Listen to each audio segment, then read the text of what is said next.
Coucou. Salut mon ami, j'espère que tu vas bien, bienvenue dans cette nouvelle vidéo. On va continuer le moteur MVT, le 50 MVT sur Carter Oro Clindro de notre ami Quentin.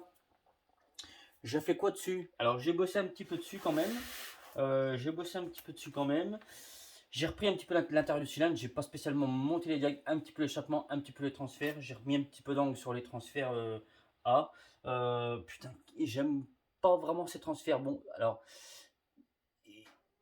comme ça, de tronche, toi, ils ont pas spécialement de tronche, on va dire. Hein. Ils ont pas spécialement une belle tronche. Par contre, quand on va gratter un petit peu dedans, on vient retrouver un petit peu, si tu veux, des formes qui sont quand même intéressantes. Preuve que ça manque de finition. Le moulage en lui-même, il est quand même hyper intéressant, tu vois, à l'intérieur. Moi, j'ai trouvé, tu vois, hier en bossant un petit peu, je me suis dit, ah, il y a ça, machin. Bon, il y a quand même des choses intéressantes dedans. Bon, si tu le laisses comme il est, c'est un peu dégueulasse, c'est pas terrible. Mais du coup, les formes sont quand même intéressantes. Donc, c'est quand même un cylindre intéressant. Mais qui a une finition de. Voilà quoi. Je sais pas, hein, voilà, je sais ce que j'en pense. Donc, j'ai moi pris les diags. Du coup, je suis à 185, 125. Un petit poil plus qu'hier. Pas non plus dingue. J'ai mis un petit joint d'en base pour voir un petit peu ce que j'avais comme squish. On a un squish qui a plus de 1. Je vais du coup rebondir sur une question que j'ai eue sur la vidéo. Où il y a, je ne me souviens plus de son prénom. Attends, je vais te redire ça tout de suite même. Qui me disait. Attends, je crois que c'est Jean-Pierre. Je commence par aider les valeurs de la culasse avant de prendre les diags. Moi, en fait, quand je prends mes diags, ça me permet de savoir à peu près où je vais si tu veux, avec ce cylindre. Si je vais toucher au diag ou pas. Déjà, moi, ça me permet de me donner une direction. Après, les valeurs de ta culasse, les valeurs de ton moteur, la métrologie de ton moteur au niveau de ta chambre de combustion, c'est la plus importante. Le squish est secondaire, ton rapport volumétrique est le plus important. C'est le premier truc que tu dois, sur lequel tu dois faire attention quand tu montes ton moteur, c'est ton rapport volumétrique. Des fois, il y a plein de gens qui me disent, qui m'envoient un message, qui me disent qu'est-ce que je mets comme squish. Et je leur dis tout le temps, le squish, quelque part, on s'en tape. Hein. Je ne veux pas dire le reste parce que c'est pas trop le droit de dire de gros mots quand même. Mais ton squish, il est moins important que ton rapport volumétrique. Prends ton rapport volumétrique, règle ton taux ou ton rapport volumétrique, comme tu as envie qu'il soit réglé, avec des valeurs, on va dire, comme je dirais, cohérentes par rapport à ta carburation, si c'est un moteur à refroidissement air, refroidissement liquide, si même si c'est refroidissement liquide, s'il a un bon système de refroidissement, c'est aussi important parce que tu peux avoir un truc à refroidissement liquide et un truc qui chauffe à 120 degrés. Tu vois, ça me fait penser à mon ami Jojo Martin, qui avait un Team 2 et qui chauffait à 120 degrés. Et il disait, nique sa race les pompes à eau. Euh, mais voilà, une pompe à eau, c'est quand même hyper important. Donc tu peux avoir, si tu veux, un refroidissement liquide qui, des fois, peut te permettre d'avoir un taux un peu plus important. Mais si ton système de refroidissement il est daubé, eh ben, ne le comprime pas trop. Parce que du coup, tu vas faire encore plus chauffer ton moteur. Et c'est même un coup à choper, à le cramer carrément ton moteur. Donc, voilà. Tes diags sont importants. Ça te permet de savoir à peu près où est-ce que tu vas avec ton moteur. S'il faut lui en rajouter, c'est rare qu'on en enlève sur un moteur. À 50, tu peux aller assez haut dans des diags. Voilà, c'est des moteurs qui peuvent te permettre d'aller assez haut dedans, de mettre beaucoup de diags, d'accord, beaucoup de diagrammes. Sur certains 100 cm3 par exemple, pas trop. C'est bien de rester dans du 190, 130, 195, 135, pas plus, tu vois. Parce que des fois, tu peux vite fait avoir tendance à le planter ton moteur. Même s'il y a des 100 cm3 qui ont des diags. Alors après, il y a des cylindres qui acceptent et d'autres qui n'acceptent pas. Voilà. C'est comme il y a des 70 qui acceptent les courses longues, d'autres pas. Moi, je préfère un 70 en course 70, en course d'origine, un 70 en 70. Il sera toujours plus performant pour moi. Tout dépend de ce qu'on cherche, mais il sera toujours plus performant. Un 70 sera toujours plus performant pour moi, c'est mon avis personnel, en 70 quand, par exemple, en 77. Voilà. Donc voilà pour rebondir après sur la question de. Après j'ai une autre question sur qu'il faut que je me rappelle. Donc pour répondre à Jean-Pierre. Voilà. Du coup, moi j'avais 185, 124, 125, je crois, un truc comme ça. Voilà. Donc j'ai pris un squish. Le squish était vachement trop haut. Donc du coup, on va prendre ensemble, parce que je ne l'ai pas pris encore, le rapport volumétrique. Du coup, on va prendre le taux de compression. Je te montrerai après dans le cylindre. Voilà. Après, j'ai rien fait d'extraordinaire non plus, hein. Juste fait un bon nettoyage, repris un petit peu les directions qu'il y a dedans, qui sont plutôt du coup sympas quand même. Qui sont quand même plutôt du coup sympas. Juste, voilà, je les ai mises un peu au clair, on va dire. Voilà. J'ai pas remonté les boosters parce qu'ils sont déjà gros pour un 50. En plus, c'est un moteur qui sera alimenté avec un petit carburateur, de 21. On a déjà un échappement qui est euh, assez, assez sympa quand même pour un 50. Donc voilà, on va prendre le taux. Donc là, je viens de mettre de l'huile avec un petit mélange d'essence. Du coup, dans ma chambre de combustion. Là, je suis en train d'attendre. On va attendre que ça descende un petit peu, enfin que le niveau se refasse. En attendant, je vais répondre du coup à l'autre question que j'ai eue. Un monsieur qui. Un monsieur, attends, un prénom, ce monsieur Léon. Léon, il dit vidéo, donc vidéo intéressante. Je vais me poser une question. J'ai vu sur ton étagère qu'il y avait un carbu PVK. Je vois rien, ça fait des flashs parce que j'ai la lumière là, du coup je vois rien du tout. Sur ton étagère est posé sur un carbu PVK. Et derrière, putain la vache. Attends, je recommence. J'ai fait des lumières dans les yeux, je vois rien. Léon, vidéo intéressante. Je me posais une question sur ton étagère. J'ai posé un carburateur PVK.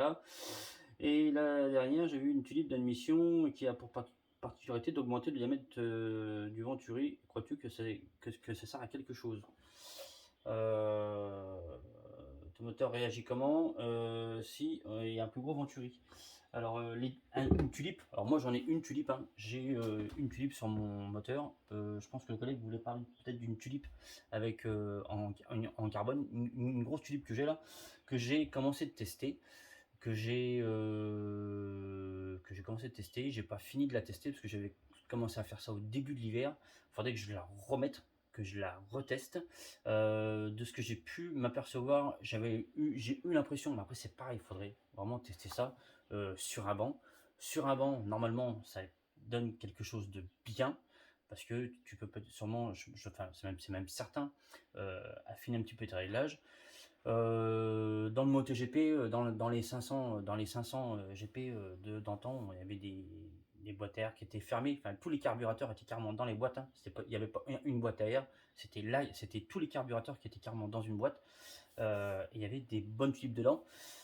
Faudrait que je refasse le test. Je pense que de ce que moi j'ai pu déjà m'apercevoir, je chope un petit peu plus de régime, un peu plus l'impression, c'est une impression un peu plus de couple, mais il faudrait que je reteste. Par contre, j'ai eu aussi l'impression d'avoir une carbe un peu aléatoire, si tu veux. Euh, c'est pour ça que j'ai aussi laissé tomber parce que c'était entre l'hiver, il faisait froid, machin. Je peine aussi à mettre mon moteur à température. Euh, donc une carbe un peu aléatoire, t'es bien, t'es pas bien, ça a l'air un peu brouillon, mais normalement le Venturi t'apporte bien sûr normalement un peu plus de chevaux. Euh, Qu'est-ce que je peux t'en dire d'autre? Le mieux, ça serait d'avoir un Venturi, de foutre ton moteur sur un banc, de tester et de régler avec vraiment le Venturi, donc ta tulipe, au banc. Mais une tulipe, normalement, t'apporte un peu plus de flux d'air, un flux d'air un peu plus stable aussi, je pense. C'est pour ça que des fois, je vois des carburateurs, des fois, je vois des carbus qui ont une toute petite grille devant, un truc vraiment, ou qui des fois, qui te cache un tout petit peu le bord de ton carburateur. Je sais que ça marche pas. Je me rappelle trop. notre ami Tonio, qui avait son 70 et qui, salut Tonio, qui peinait à le faire fonctionner. Et je lui dis, Tonio, enlève ton truc de merde que tu as devant ton carburateur et roule. Il a enlevé son truc pourri qu'il y avait juste devant son carburateur. Et là, le moteur, 170 fast, une arme, il marchait de ouf. Voilà. C'est faut rien ou pas grand chose devant ton carburateur. C'est pour ça aussi que les admissions où tu vois un tuyau tout, t'as le véolé là, qui repart dans une boîte à air, oh, je pisse dessus. J'aime pas du tout. Ça marche pas. Tu perturbes du coup ton flux d'air et t'as une carte qui est totalement pourrie, qui marche pas. Ce qui est top, enfin, ce qui est bien, un truc qui fonctionne bien, c'est comme mon ami Denis A, c'est pas, enfin, qui a pas, c'est pas de filtre à air, mais c'est pas top parce que du coup, tu fusilles aussi ton moteur, quoi. Tu chopes toutes les poussières, toutes les merdes, machin, nan. Mais voilà, c'est un truc qui marche pas mal quand même, pas de filtre à air. Ou le top, c'est d'avoir, ça serait de mettre tout ton carburateur dans une boîte, voilà, qui fasse boîte à air, mais tu mets pas une boîte à air au cul de ton carburateur, tu mets tout ton carbu dans la boîte. Ça serait vraiment le top. Voilà. Je sais pas si j'ai bien répondu à ta question, mais pour moi, oui, une tulipe t'apporte un plus. Moi j'en ai une, j'ai une petite tulipe Polini. Euh, je la mets, j'aime bien, déjà j'aime bien, elle est belle. Elle me permet moi aussi d'accrocher mon filtre à air, donc bon, déjà ça c'est un truc bien. Et puis j'ai cette petite sensation que j'ai un petit plus. Mais voilà, c'est juste une petite sensation. Le top serait d'avoir un banc de puissance et de tester avec et sans. Et de faire de la réglage avec. Je sais pas si tu vas bien voir.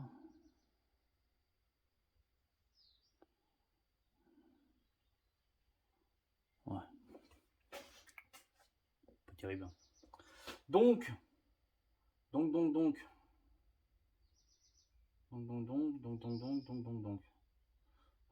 il me reste. J'ai enlevé 6. 6.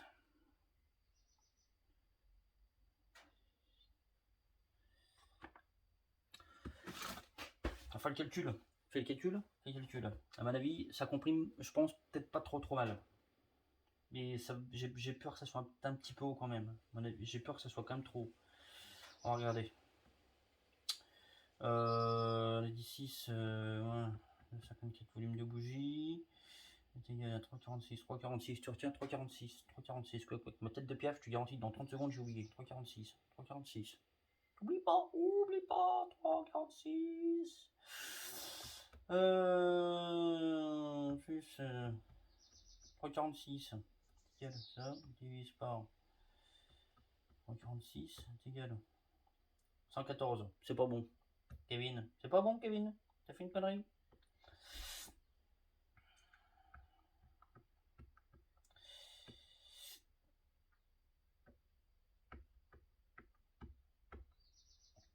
« 15,45. Bon, c'est un peu mieux que ce que je pensais quand même. Mais peut-être encore un poil de trop. Il sera alimenté avec un petit carbu de 21. Je pense que je vais le détasser un petit peu. Oui. Je pense que je vais faire ça. Je pense que je vais le détasser un tout petit peu. À mon avis. Tu vois ce que je veux dire? Oui. Bon. Maintenant, on va aller chercher l'huile qui est dedans.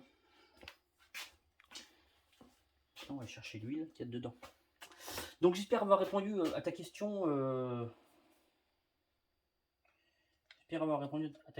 Je sais pas si j'ai répondu à ta question.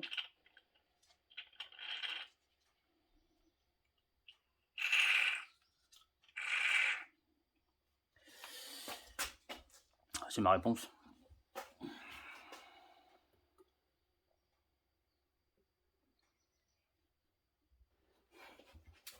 Ouais, donc voilà, je vais rajouter un léger joint d'en base. Et on va le descendre un petit peu, enfin je pense aux alentours des 15.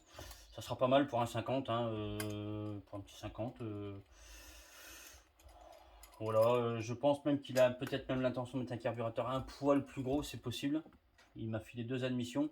Et dessus une admission V-Force, hein, une V-Force 3, qui est plutôt sympa, qui va être prévu de monter dessus. Donc voilà, j'aime pas trop quand même ces culasses quand même, j'aime pas trop les culasses non plus. On va dire décidément, il aime pas grand chose sur ce moteur, hein. Non, si, c'est quand même un truc intéressant, c'est quand même un moteur intéressant. Il y a des choses qui pourraient être voilà, améliorées. De toute façon, je vais te faire aussi je te ferai une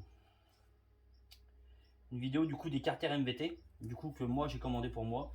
Alors ils sont sympas, mais c'est pareil, il y a une finition qui sont qui pourrait être mieux, hein, franchement, hein. C'est con parce que après ils sont à un prix relativement hyper abordable, hein. Enfin c'est non franchement ça va. C'est pour moi ils sont de conception mieux, ils sont mieux que des cartes thermales aussi par exemple. Par contre, bah, ils ont un finish qui est pas aussi top que les cartes thermales aussi. Ouais, ouais, ouais. Peut-être que tu as pu aussi voir sur ma page Facebook, ou peut-être mon TikTok si tu regardes mon TikTok. Euh, Mon TikTok, je mets pas beaucoup de vidéos, j'en mets une de temps en temps, mais c'est quand même assez rare. Des carters taillés de la masse. Je t'en parlerai beaucoup plus tard. C'est les carters que je suis en train de faire, mais qui seront pour Nitro, mais je t'en parlerai beaucoup plus tard. Voilà, c'est tout. C'était juste comme ça. Sinon, quoi te dire, j'ai pris le jeu, la coupe au segment, aussi hyper importante. Là-dessus, sur ces petits moteurs-là, sur n'importe quel moteur d'ailleurs, jeu coupe au segment, il faut le faire. Là, j'ai un 0,15 un peu serré. Je vais les emmener à 0,15 les deux. Là, on est sur un bisegment du coup. C'est dommage de pas pouvoir mettre l'autre piston, mais j'ai un, un jeu cylindre piston qui est un peu trop serré après. Avec l'autre piston monosegment. Donc du coup, on reste sur celui-ci. Là, je dégraisse les joints à l'acétone. Hein, important, si tu mets de la pâte à joint. Acétone. Voilà, acétone. On va essayer d'avoir une bonne.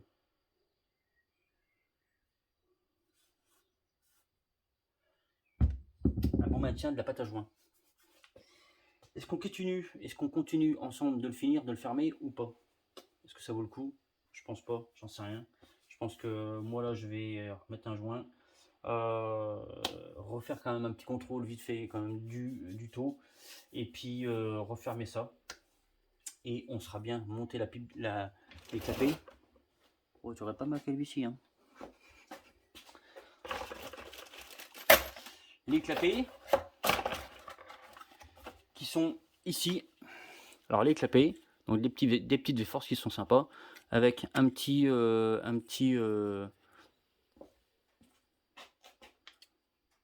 j'ai bouffé le long. Yes, hein, c'est pas top, hein. Un petit diffuseur Clément Boucher. Alors Clément Boucher, il fait des diffuseurs donc en impression 3D que tu peux mettre dans différentes admissions. C'est des diffuseurs qui sont un peu modifiés. Tu vois, à la base, je te fais un petit coup de pub, Clément. Je te fais un petit coup de pub, Clément. Alors à la base, c'est un diffuseur qui est carré comme ça, d'accord, qui a une forme aussi. Je sais pas si tu la verras. Qui a une forme assez, tu vois, avec des arrondis, tout ça, c'est quand même pas mal. Et les diffuseurs de Clément sont vraiment différents. Alors déjà là, on est sur un diffuseur rond. Moi, je préfère largement celui-ci à celui-là. Et la forme est aussi intéressante. D'accord? Tu vois que là, ça replonge, tu vois, c'est pas pareil. Voilà, tu vois, bah, là, tu vois bien la différence des deux. D'accord? Intéressant. Si je pourrais en tester un sur le mien, sur ma chiotte, peut-être que je testerai, tu vois. Ça vaut peut-être le coup de tester. Donc, tu vois, donc Clément fait des différents diffuseurs pour différents types de boîtes de la PV Force. Et je pense au diamètre que tu désires. Voilà, je pense que c'est pas mal. Donc ça, c'est la petite force qui va aller du coup dans ce moteur-là. Donc c'est quelque chose, voilà, c'est un intéressant. J'arrive par contre pas du tout à définir si c'est une vraie ou une fausse. Je pense que c'est une vraie, quand même. Qu'est-ce qui me fait dire ça? Alors, déjà, le fait que chaque partie de ta boîte à clapper est du coup une référence. D'accord? Sur les fausses, c'est pas systématique. Maintenant, il copie un petit peu. Il commence à mettre des refs. Mais c'est pas foutu comme ça. C'est quand même mieux fini. Ce qui me fait dire aussi que ça peut être des vrais. Comme quoi, c'est quand même difficile hein, de voir si c'est des vrais ou des fausses. Alors, une 85 CR, là, on est sur une matière un peu fibrée. Celle-ci d'origine, les vrais, je suis même pas sûr, tu vois. Mais les lamelles carbone sont, me semble, de très bonne qualité. Comparé à des lamelles carbone chinoises qui ressemblent pas du tout à ça. Ce qui me fait dire que peut-être c'est des vrais. Ah, épithète. C'est un épithète. Tu connais les épithètes? Peut-être à l'école? Épithète, épithète, c'est un épithète. C'est un épithète. Voilà. C'est tout. Je vais fermer tout seul. Je vais te souhaiter une bonne fin de journée, un bon week-end. Peut-être qu'on se retrouvera du coup pour faire la vidéo des carters MVT, pour te faire une petite vidéo de présentation. Tu verras aussi ce que j'en pense. C'est des carters qui sont quand même sympas. Faut le dire, c'est quand même des carters qui sont sympas. Je pense qu'ils peuvent, avec lesquels on peut faire pas mal de choses. Il y a les G2, les G3, les G4, les G15, 20, 30, voilà. Donc ils sont quand même intéressants, je pense, sympas. Moi je finis ça, je refais mes segments, je mets mes clips, je mets mon joint, je referme. Ciao!